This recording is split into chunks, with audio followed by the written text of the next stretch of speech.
감사합니다. 장기 렌터카 리스 영업팀 조인환 과장입니다.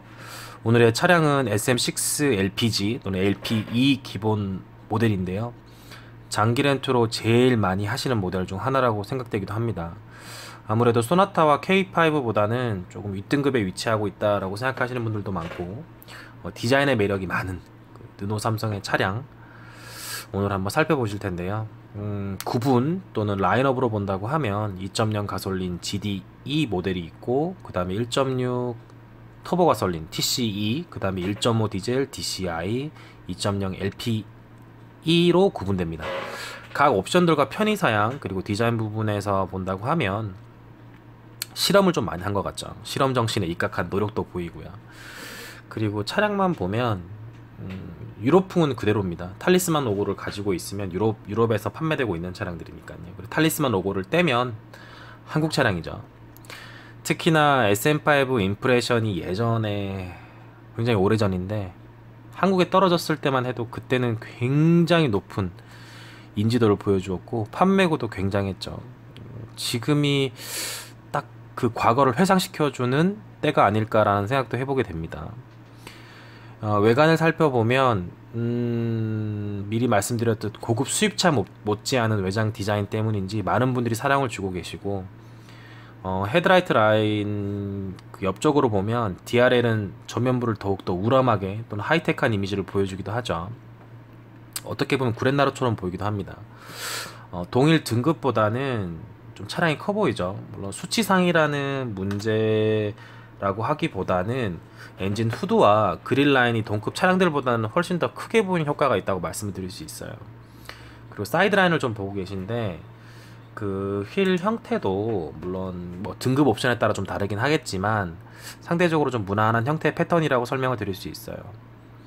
후면부를 보시면 측후면 같이 보시면 그렇지만 트렁크 라인도 그렇고 액세서리 덕트 같은 경우에는 좀 스포츠 쿠페처럼 보이게 하는 효과도 있고, 그리고 처음에 말씀드렸던 트렁크 라인을 보면 옆쪽에서 좀 내려서 보시면 스포일러가 달렸나 라는 생각도 좀 하게 됩니다.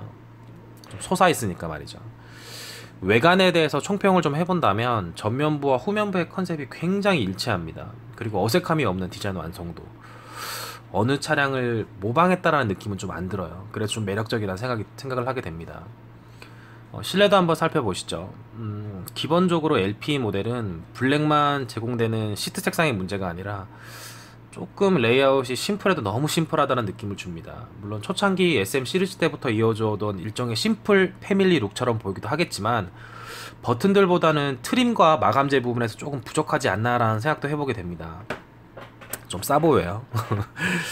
나름의 수납 공간이 많은 점은 이 차량을 선택하게 하는 고객님들에게는 이점으로 다가오겠지만, 저는 개인적으로 스티어링 휠에 그 굴곡을 준 점은 조금 좋았는데 너무 튀어나와서 그립시에 조금 불편하더라고요.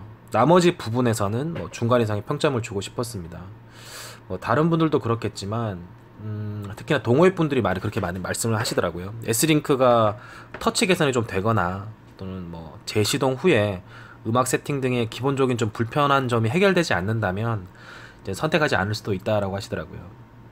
요즘에 고객님들은 사실 미감보다는 기능과 편의에 집중을 하시는 경우가 더 많기 때문입니다.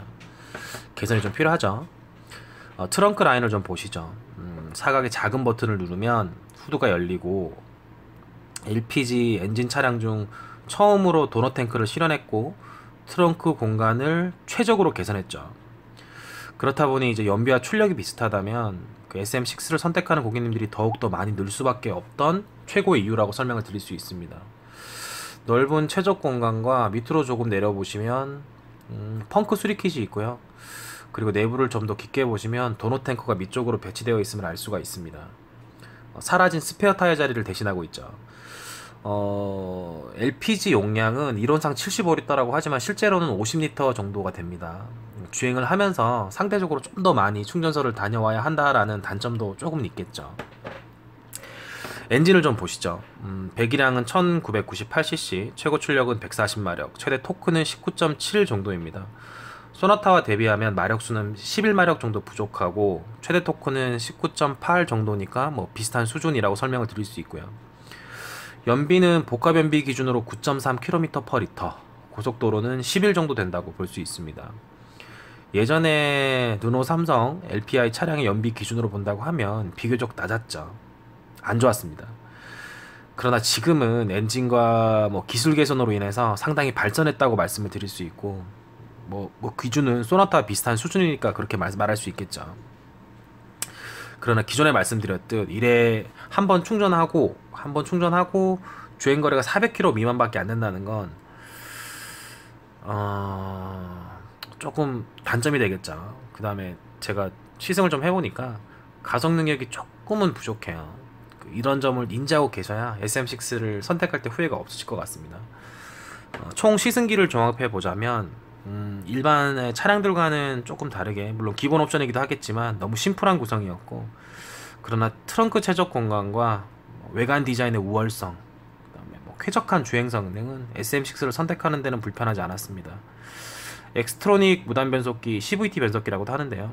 처음 운행해 보는데 100km까지 가속을 해보면서 가속성이나 안정성에 불편함을 느끼진 않았는데, 탄력 주행까지는 괜찮지만 스포츠 쿠페 정도의 주행 가속성을 보여주진 않습니다. 아무래도 조금 더딘 출력감이 아직은 현대 기아차보다는 조금 부족하지 않나라는 생각도 하게 되고, 그러나 조향이나 제동, 안정성 부분에서는 SM6 LPG 차량을 선택해야 하는 이유는 분명히 있습니다. 무엇보다 애들을 키우는 부모 입장에서 본다고 하면, 또는 출장이 많은 영업사원 입장에서 본다고 하면, 트렁크 공간이 최대로 확보되는 도너 탱커의 매력 때문에 SM6를 선택할 수 있는 비중도 높아지는 건 사실입니다. 이상으로 장기 렌터카 리스 영업팀 조인한 과장입니다.